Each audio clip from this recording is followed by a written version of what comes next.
Hey guys, and welcome back to this channel. In this video, I'll be showing you guys how you can create a text cutout effect on Adobe Illustrator CC.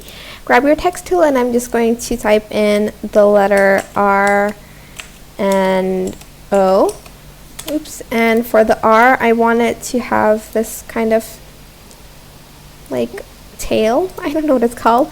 Right click and then create outlines, and I'm just going to group them. And I'm also going to make the shapes larger so you guys can see what I'm doing.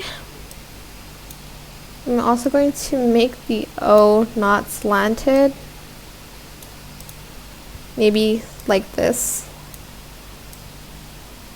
And then I'm going to make it slightly larger than the R. Okay, and then I'm also going to change the color. So what I'm going to do is I'm going to select on the O, go to Object, Path, Offset Path, and I'm just going to have it around 3, and then press OK.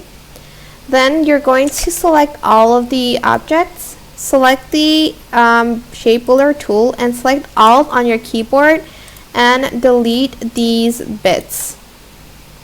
Just those ones though, we don't need the rest. And then select the outline, just the outline though, and you are going to delete that. And here, as you can see, you have this kind of text cutout shape in Adobe Illustrator. And that is it really. I hope this tutorial was helpful for you guys. Don't forget to like, comment, share, and also subscribe to this channel if you haven't done that already. If you have any questions, just leave it in the comment section down below, and I will try my best to answer them all for you guys.